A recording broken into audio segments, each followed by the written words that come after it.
Hello and welcome to How to Win the Lottery Season 9 Eco Module. The Land of... Is it Land of Milk and Honey? Land of Milk and Honey. There's no definitive article. They Facebooked it. You know what's cool? You know what's not cool? Definite articles. You know what is cool? $1 billion. That one? Yeah. CPAM Zhang. I'm Joey Lewandowski. It is your man, Steve Harvey. Steve Harvey, welcome back to... You've not been here in a while. I was hearing... Wait, is it? Yeah, I don't know. Is it okay for me to say that I'm Steve Harvey? I don't know. Does it matter? No, it doesn't matter. He gives a shit. Not me. Do you watch I'm not Steve Harvey. Do you watch the show where he's a judge? Yeah.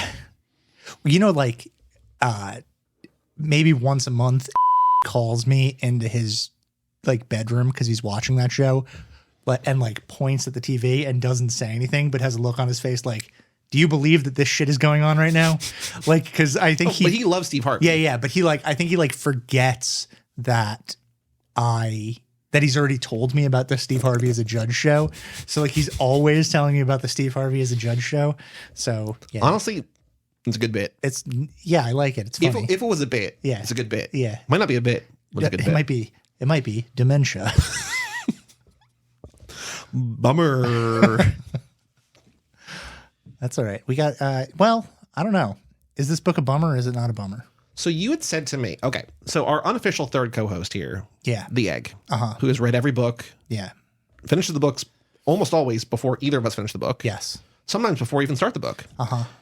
Was instrumental in selecting eco as the theme for this module. Sure was. There were a couple different modules that we could have done, and she was like, I want to do eco. Specifically because the next book, The Overstory. And then I guess when she started reading this book, she's like, can we not read depressing stuff? Yeah, she asked if the next module could be like feel-good books or something of that nature, to which I said, no. Go to a different podcast. This one is about depressing stuff. I don't have that switch on me. I don't have the button that says, My co-host on Too Fast will always say, oh, Joey would like this movie or this book. It's about depression. Yeah. And I don't have a counter to that because it's kind of like what we've established here is what we do.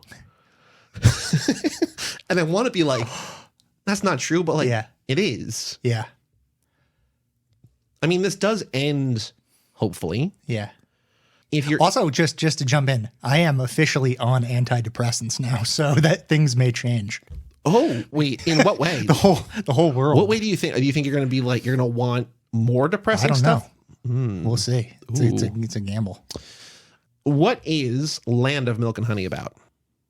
Because it makes sense with an eco, but it's also like not, it is eco. It's firmly eco, but it's also like, there's other things that might be more so, but also it makes sense to be an eco. It's a novel about a place that I don't know how to articulate this, even though it's not like it's not really a complex idea.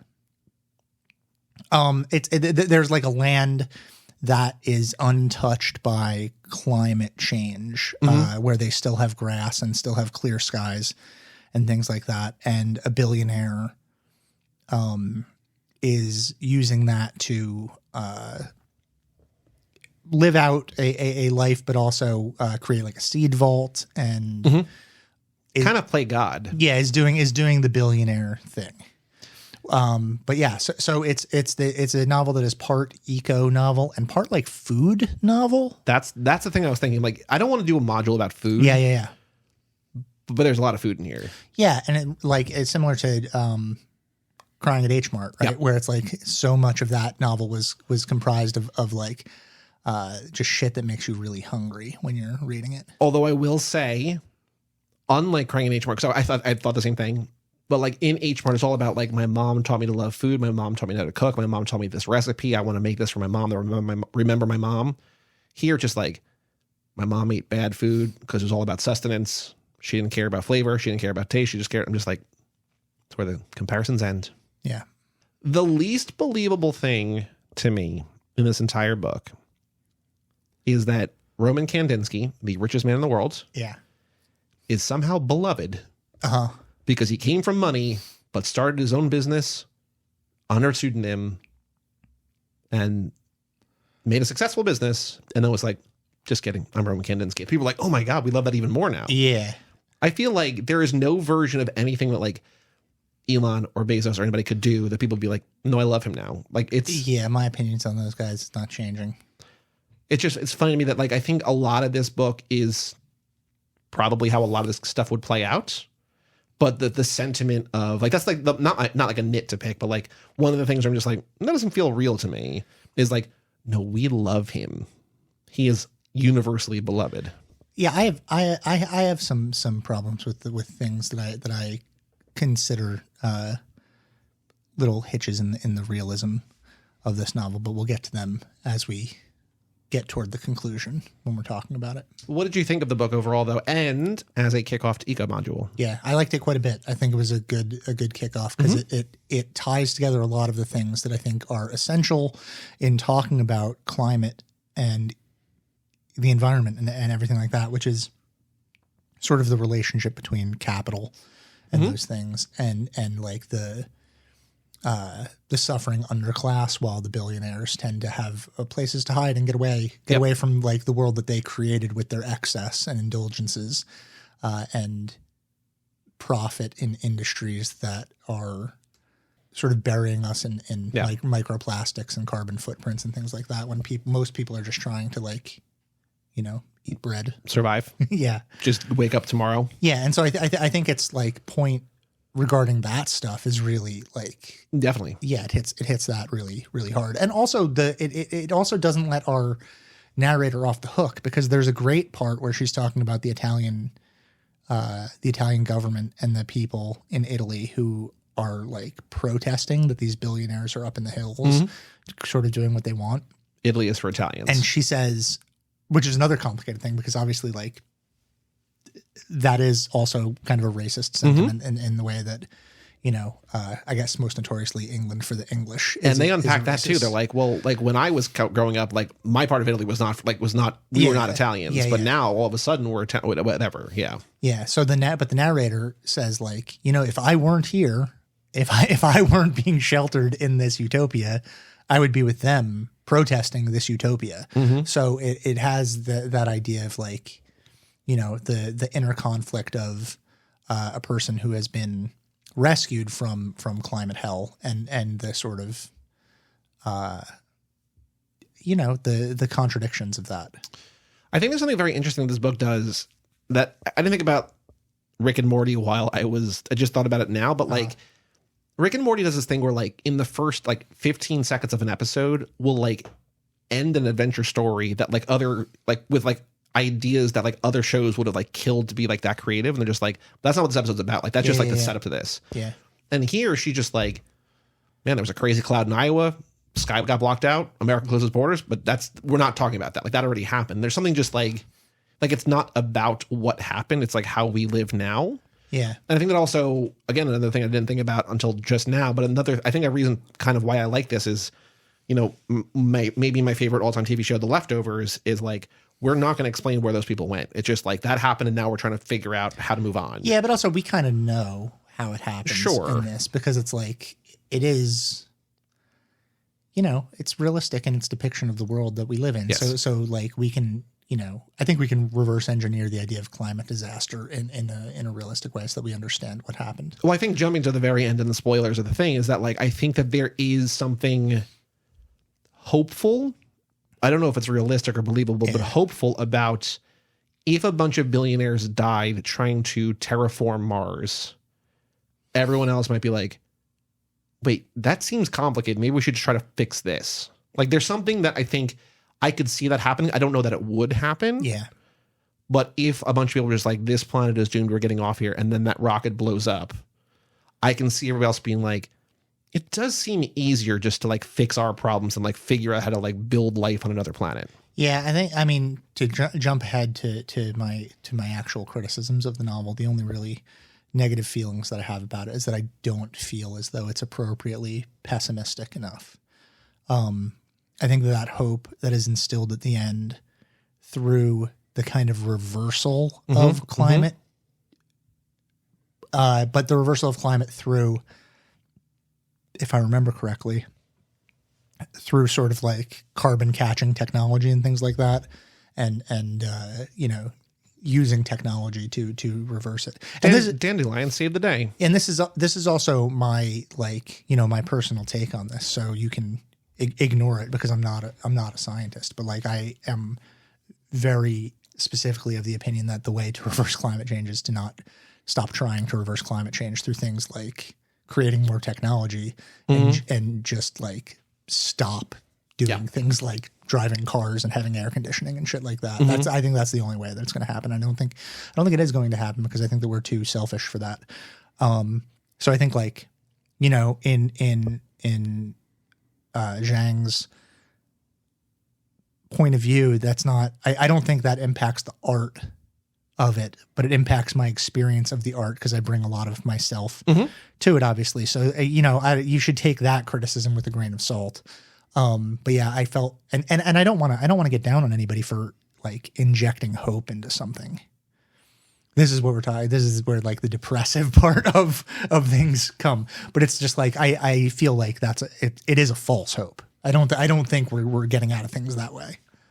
I do think, but I think that there is. I mean, I don't know. Yeah, I don't either. That's the thing. I think there is.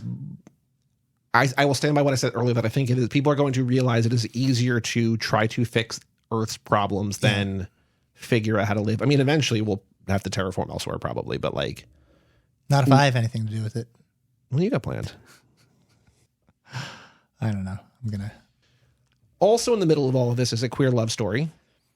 Yeah, which is very complicated insofar as, in a Freudian way. Very weird. It is a love story between a woman who is like a billionaire heiress of her father's. The only main character of the three who has a name. Yeah, right. Aida. And she is having an affair with the chef of this compound, but the chef has been hired to essentially replace and act as though she's her mother. Mm-hmm. So you have a love affair between someone who is a daughter and a mother figure. Yeah, it's a daughter and a mother. And so that complicates things. So they don't really behave like daughter and mother almost ever. Yeah, I guess not. I mean, not. But to the world, right? She is Young. Yeah, but it doesn't. Yeah, right. Yes. But to the employer and to Aida and to her, just like, I'm just hired help. Yeah, and I think there's something there about like, the way that we're presented to the world and the way we are in our private lives within, our own personal relationships when we're free to do whatever we want and then free to like perceive how the world perceives us, which if, anyone in that compound or anyone around suspected that she wasn't Young, it would get her fired, but also it would expose this relationship as being, I don't know, perverse in a way that is interesting. There's something I think that's convenient for the plot, but also I maybe would say believable about a lot of things that the narrator, the main character, does that ostensibly her employer would hate wind up being successful because she's like showing emotion and being human in a world filled with like billionaire robot kind of things. Yeah, billionaires who have ascended to their platform by, sort of stripping their humanity from themselves. But like her, like taking the fall for something that wasn't her fault and like groveling and pretending like,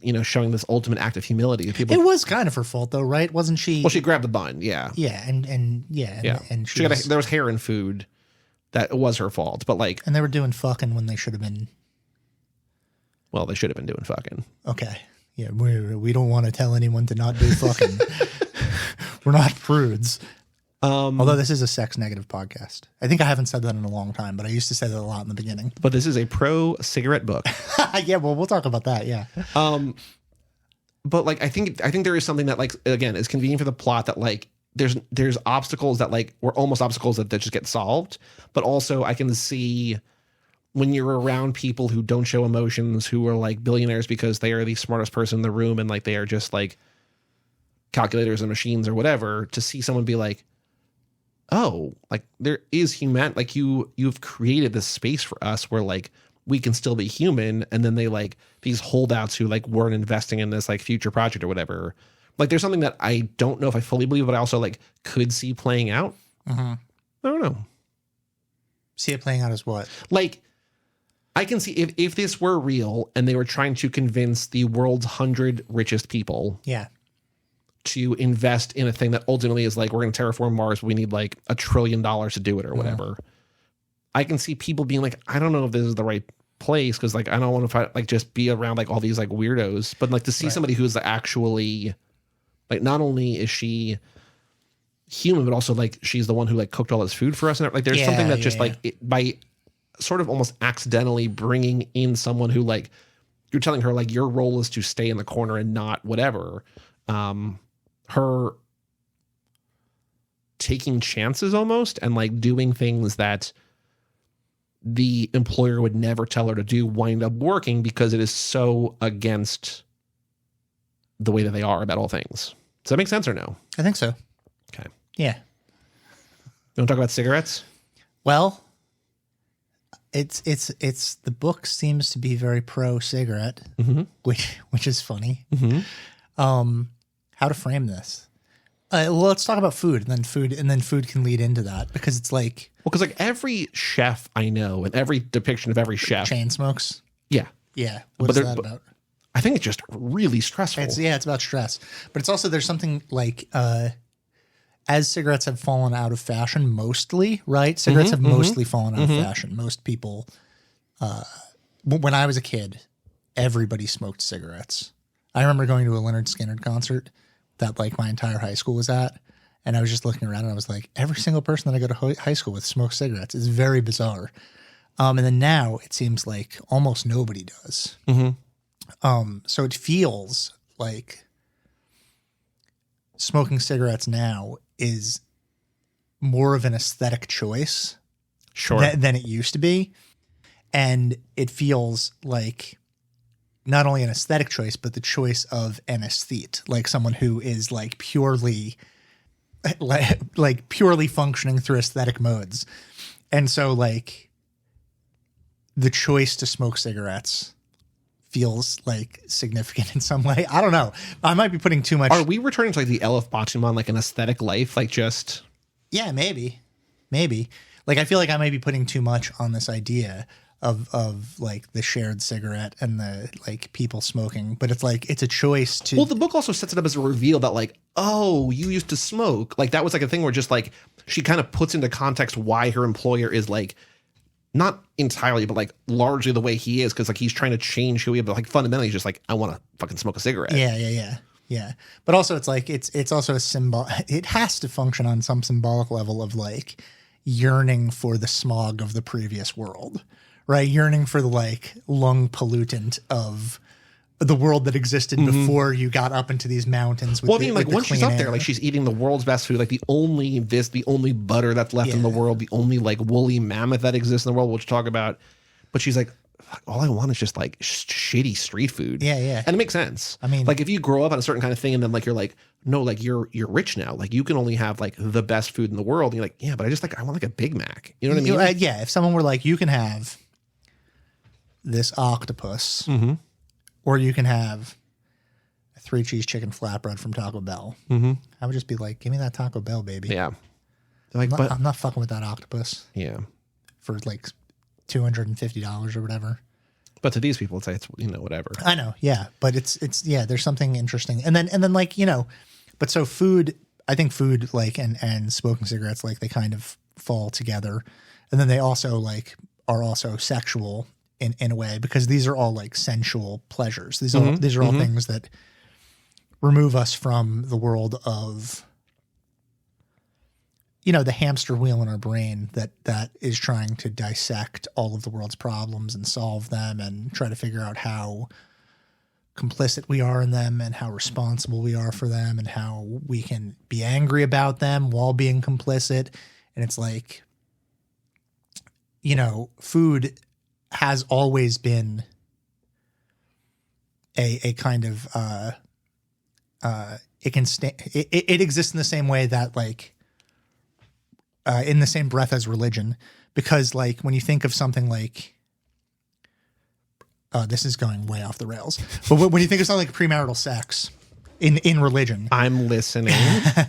it's like you can like really like focus on like, okay, don't have that premarital sex. The denial of pleasure for this amount of time will lead you to eternal pleasure ultimately because you're not sinning. Right. And you're not doing anything. But like that requires a discipline Yep. that most people don't have, because most people, even knowing that it will deny you access to eternal bliss, will take the momentary serotonin spike. Well, it's like that science experiment. Like you can have one marshmallow now or two marshmallows in 15 minutes. Like almost everybody eats the one marshmallow. Yeah, and so food is really like essentially tied to climate change, insofar as like, you know, beef farming creates lots of methane gases and things like that, and you know, I don't know enough about this stuff to sound Says the guy who just had beef for lunch.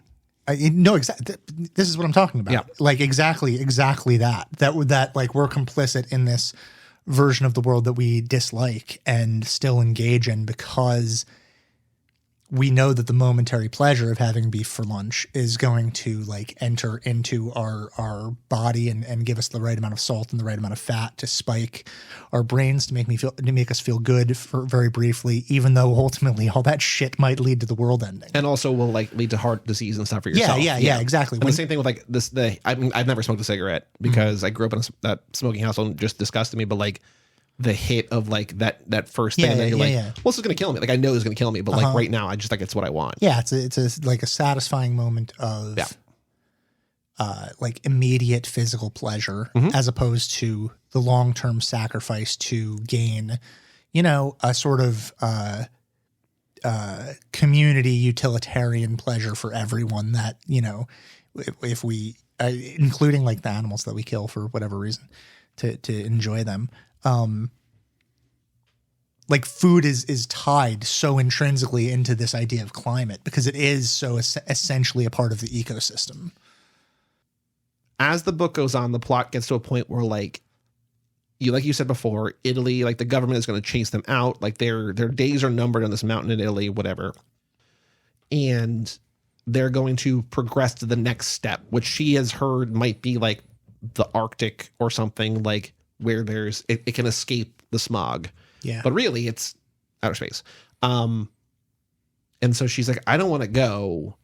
I'm going to go give up my spot. And so she goes to this Iranian meteorologist who like isn't either of those things. He was just lying because he like wants to be in there or whatever. Yeah, which is that guy cool. rules. He's my favorite character in the whole book. But I thought there was something, and like it doesn't make sense, like literally like what she's doing, like mathematically. But I thought there'd be a thing where like she could just, because like she goes to him and is like, I'm not trying to sell you my spot. Like I just don't want to go, and I want you to go, and like I need you to know and whatever. And he gives her not money, but like here's where my favorite shitty food is. Like go there and enjoy this for me. Yeah.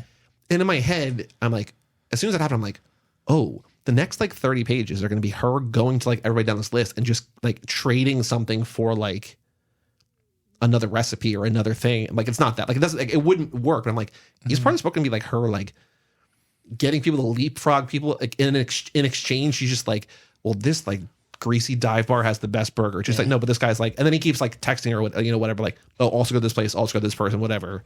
But I just thought that's so cool. It's just like, I'm not going to give you, like, you don't want money, but like, you know what like the best food I've ever eaten is? Like the best like shitty food is? Like go here. Yeah. I love that. There was also something, because, you know, the seed vault is a real thing. But they talk briefly about like maybe the original idea for that seed vault that was it must have been the 40s, right? Because she says when Nazis approached it. Do you remember this at all? Yes. So the Nazis approach, and they, in defending it, all the people defending it, like thought it was so important to defend these seeds and these specimens that they'd kept that they defended it with all of their lives and were killed. And the only people who were left were the idiots who didn't know how to do it, and like it all went bad. Yeah, and the point of that is they would have been better off staying alive and letting those seeds get destroyed because they know what their mission is to create that. You can always like recreate that seed bank, but you can't do that if there's nobody alive to want to do that. Yep.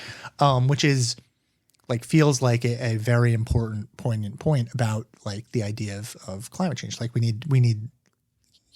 need the human element to create and to I don't know, get out alive, I guess. For sure. I think that going to the technology thing and like back what you were saying earlier and a little bit what you're just saying now, what I like about this book, and you texted because you have had an interest in CRISPR. But I like, yeah, fuck yeah, CRISPR. I was so happy when I saw it pop up just because I was like, ooh, stock price. Yeah, it's going to make me rich. What I like about this is that it actually is, because this is the newest book we've read in the podcast because it came out like, by the time this episode comes out, it'll come out like 7 or 8 months ago or whatever. Yeah. But I like that she uses real things from the news. Like within the last year, they're like, we're going to revive the woolly mammoth. People are like, why? Just because we can. But like, it's like that kind of thing where it's just like all these people who have more money than like thought.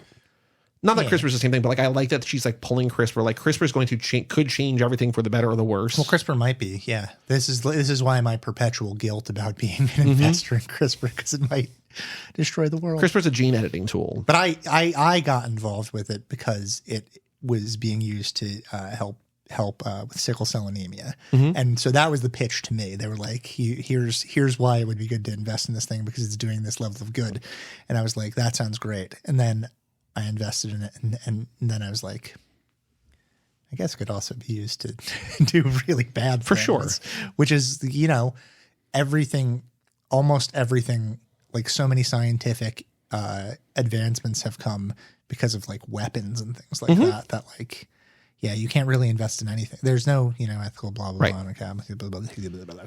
But I just like that there are like things that I'm like that you read about. Like I'm reading tech stuff, but like all the tech stuff also comes like science advancements or whatever, and just like, well, here's CRISPR, here's woolly mammoths, here's whatever, and it's just like it feels like this is our world. Like this is a possible outcome or a possible future for like not just like, well, this can happen in other planets. Like no, this could like be us, which is right down.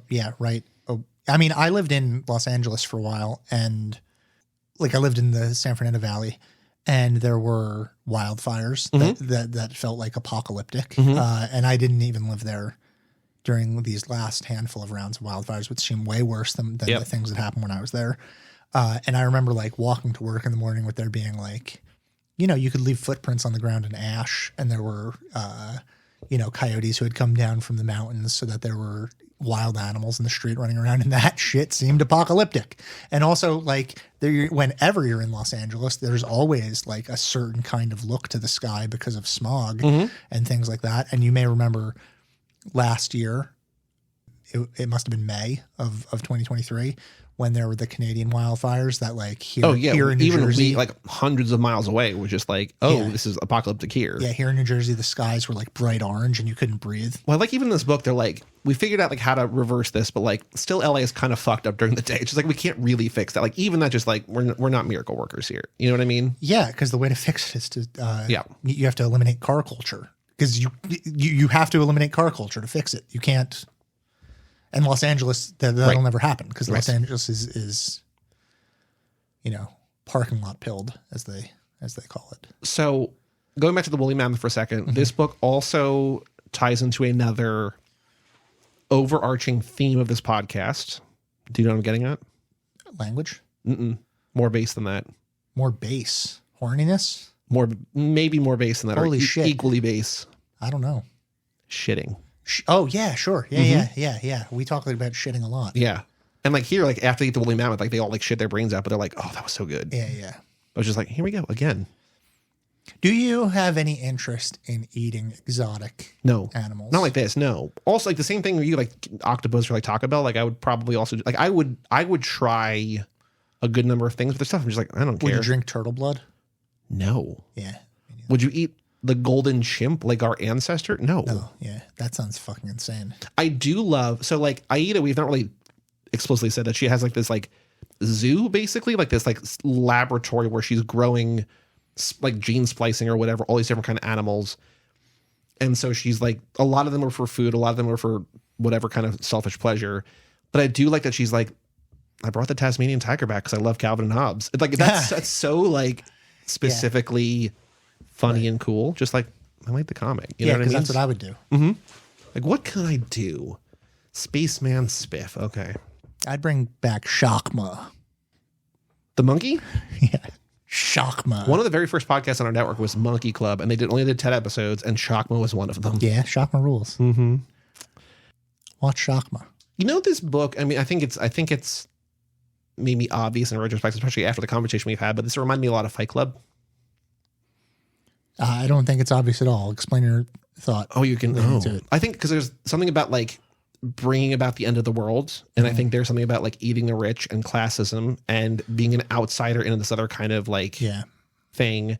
And I also think that like, not that I ever was like, are Aida and Eun-young like the same, like not that, but like there's I think maybe just like this sort of the kind of writing, but I felt like there were sort of like asides and thoughts she had that kind of felt Pollock-y, kind of like, not often, but a couple times there are like little bits here and there, and just like kind of feels like that kind of thing. But I just thought, not like throughout the entire thing, but like at times I was like, this feels like the classism of that. Maybe just because that's like, we haven't read that many books about like, I know we talk about like work and like that kind of thing. Like, but like specifically like eating the rich in a way that this book is. Mm-hmm. We haven't really done too often outside of Fight Club, I don't think. Yeah, I think that because I think maybe my tastes tend toward the idea that stuff, while not explicitly stated, still exists sort of in everything. That the material conditions are essential to any any story. Everything's about Marxism and language. Like any story is about the material world that the people in the story live in. So a Marxist analysis is appropriate for any of them. But when that is stated explicitly, it tends to make Marxist analysis of things boring, because it's just like, they're just explicitly telling you what the thing is, instead of reflecting a world that is maybe a little more confusing for people. I don't think that that sounds like I'm criticizing this book for not being subtle, but I don't think that's what's going on at all in this book. Because I think that like, while it is sort of hammer to nail on class issues, I think I'm more interested in the food and like the sensuality of it than the other stuff. I mean, it could fit in the horny module kind of. Although it's a pretty horny book. Yeah. There's we would never do like a food module. I don't think no, because maybe, but I don't. I feel like there'd be something very frustrating about like the not having a visual component. I feel like I've in like that disjointed conversation earlier about religion and stuff, I feel like I've said everything that I have to say about food.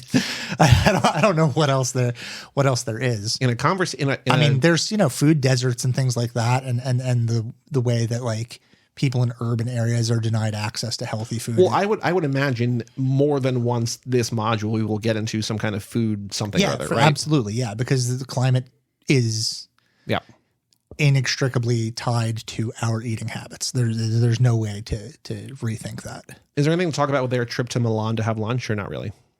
I thought the stuff with the dog attacking the boy was very affecting. Like, it was like sort of shocking to me, because it's a novel that has intermittent violence, but not like, I wouldn't say that it's a violent novel. Would you? No, because I think they are bubbled from violence, and the violence takes place mostly off page, which is part of the trick, because that's part of the trick of being a billionaire, is that you can act like things don't happen because you can insulate yourself. You have your infinity pool and your house that doesn't that actually sees green grass. But there are two moments of pretty shocking violence, and one of them is when the dog attacks the boy, and then the other one sort of mostly happens off page. It starts on screen or on page.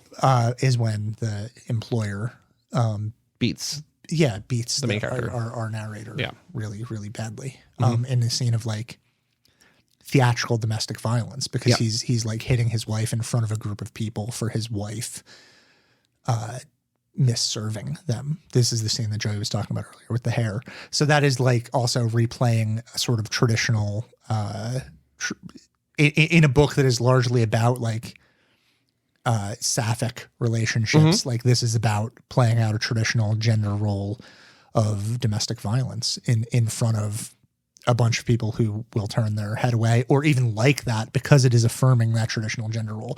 When you find out that it's not his wife, that's when people start going like, fuck this. Like, what are we doing here? Why are we like hanging out with this guy that can't even like have a wife? What I think is also like, not refreshing is the wrong word, but like he never seems to show like any kind of like affection or attraction toward her at all. It's not like I'm like, there could be like a weird kind of like maybe cliche, maybe twisted, like dom sub or like a like boss employee thing, but it's just like, no, like you do, like you're working for me. And like, there's nothing like, I kind of like that, like that it doesn't devolve into that at all. Well, because to be fair, and this is, I don't know if this is, this is obviously like not true on some level, but it feels like the new class of billionaires are incels.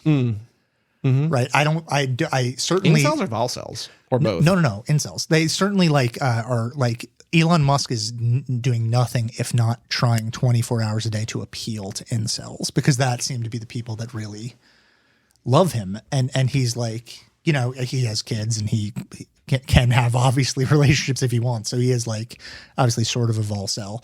But then there is also like there is something very pathetic. Not pathetic is not the right word. There's something very sad about Jeff Bezos to me too. And I'm not sure why or where that comes from, but he like, well, like him breaking up with his wife, who seemed to be like a good person, to like just start banging like a 25-year-old model. Yeah. Which shows like, it's like cliche. It's like in some ways the opposite of incel, right? Like, cause no one that has billions and billions of dollars could ever actually be an incel, because people are in fact attracted to power and money. There is a kind of celibacy there that, whether it be emotional celibacy, like they're like these, as we move closer to technology taking over and dehumanizing people, there is something about these people that are causing that like seem less and less human themselves. Mm-hmm. And the last, like Richard Branson seems like a real person. Donald Trump seems like a real person. As much as like, I don't like either of those guys, obviously, but like they seem to be very involved in like searching out pleasures, right? There's something about a new class of billionaire, like the tech billionaire specifically. Yeah, the tech billionaire specifically, because right, Mark Zuckerberg seems like that too. As much as Mark Zuckerberg also seems like he's chasing after sensuality with doing things like mixed martial arts. Like he's a billionaire that's searching out pain, right? He's like getting into fights on purpose when he could like be living not that life at all. There is something about him that seems very like alien like and ghost like and further away from humanity. Yeah. Totally changing the subject here. Yeah, I don't because I don't have anything more to say about that. I think my fear for this episode is that I'm saying a bunch of shit that doesn't make sense, because these are thoughts that I have, but I don't know if they're coherent. You know, we'll find out. Yeah, we'll find out. We'll find out by people emailing. Email in lottery@cageclub.me. Before I get to Egg's email, though, I do want to talk about, because it feels like this is such an obvious adaptation. I wasn't thinking about like casting for anybody, like, because I just, you know, we did that for too long and I don't know who to cast in anything. Yeah. But it feels like specifically so easy to make because it is so food porny, but also like largely in a single location. Yeah. To me, like a glass room overlooking like greenery, and like maybe you see like sort of. It seems like that conference that billionaires have every year. Yeah. What's that called? There's a couple. I mean, I know Davos. Davos. Yeah. It seems exactly like that to me, which is like, you know, in that one of the last couple episodes of Succession when they're over there visiting Alexander Skarsgård. It's like that. Yeah. That's what it seems like. It just seems like this is not like written to be adapted, but like could very easily be adapted. And I wonder if it was even optioned already. But then in thinking about like filming it, this also again feels kind of on the nose, but also feels like we almost just saw this movie to a certain extent in the menu. Didn't see it. But it's about, you know, it's food porn. But it's also it's an inversion of this. It would be like if our narrator like took efforts into her own hands to like upend the system or whatever. But like in that movie, like they bring all these like people who have wronged them, like mostly rich, you know, insufferable people there to like murder them basically. So there's something about the like gathering of the world's most powerful around the world's best food, kind of with ulterior motives, even though it's not like it's in the ballpark of like companion piece. Yeah. Or it also reminded me of that scene in Succession when they eat the bird by they put the like napkin over their eyes and eat the bird. Mm-hmm. Yeah. People are weird. Food's weird.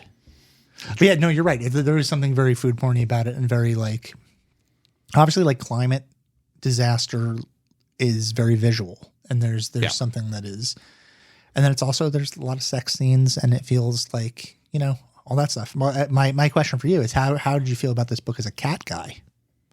I was thinking about the cat almost like, and I've only read this book once, and it was even before I was in the fantasy baseball league, so it was like well before I knew you, but like Bright Lights Big City, where they're like, they're tracking the baby on the newspaper, the front page of the newspaper. Yeah, Coma I'm like, Baby Lives. I'm like, is the cat a metaphor? Maybe, but like the cat's just like hanging in there, man. And then the cat gets to America, just like, peace out. The cat is Coma Baby. Right? Yeah, in some ways.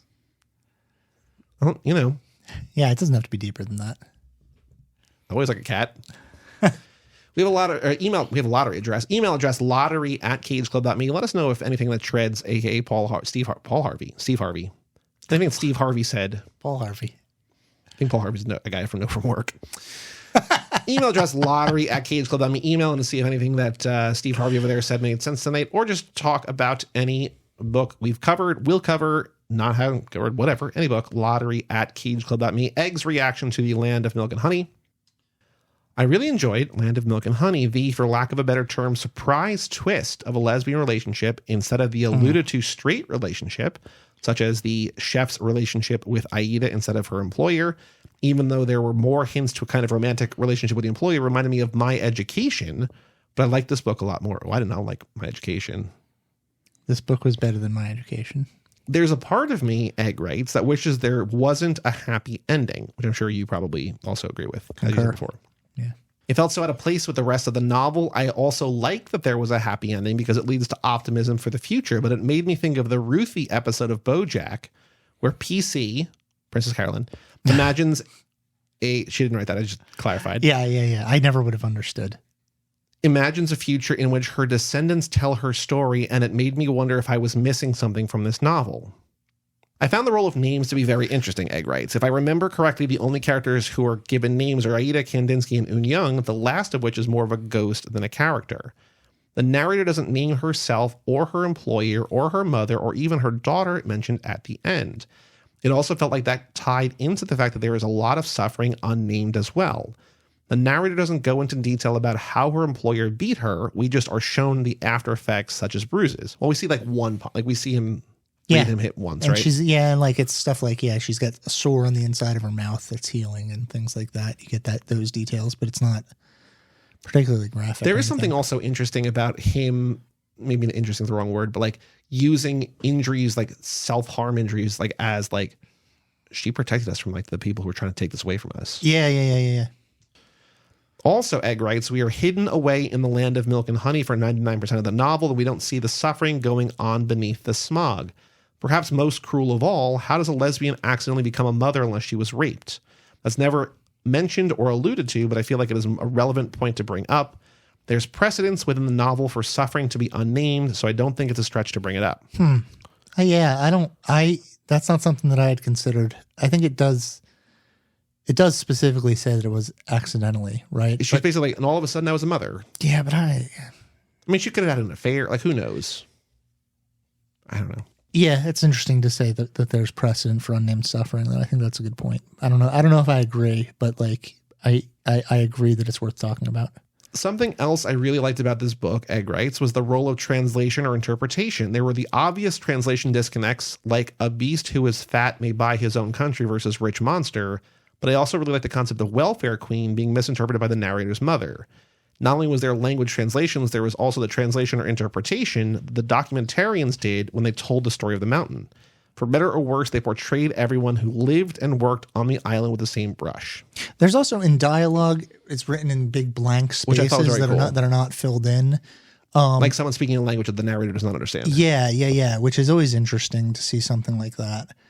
I also like something that I meant to bring up earlier that I don't know how much there is to talk about it, but the dialogue being represented in italics rather than quotes or with dashes or even going unquoted. Like this is, I think, the only time that I've ever seen that. And I was wondering like how that changed my experience of like the graphological experience of like looking at the words on the page, because italics indicate tone to me.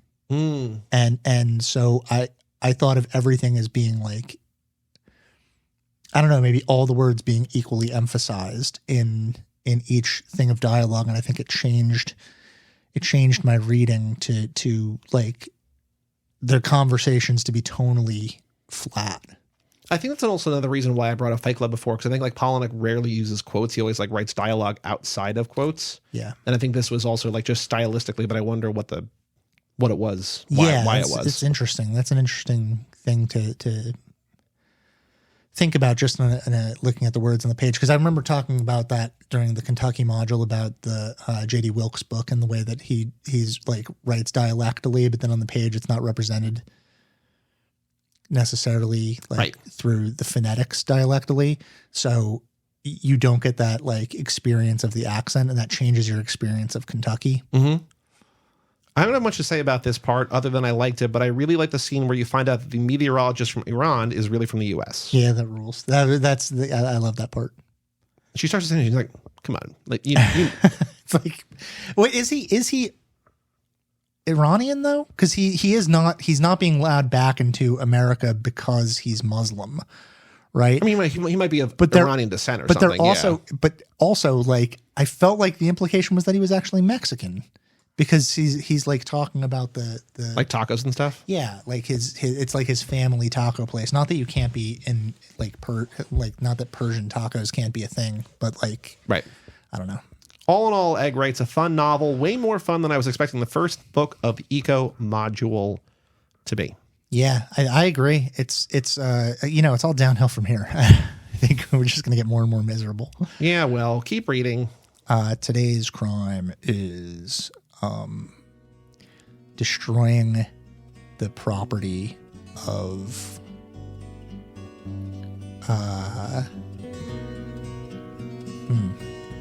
like tractors and stuff like that. Monkey wrenching, specifically monkey wrenching. At times I just don't know how you could be anything but beautiful. Think that I'm made for you, and you were made for me.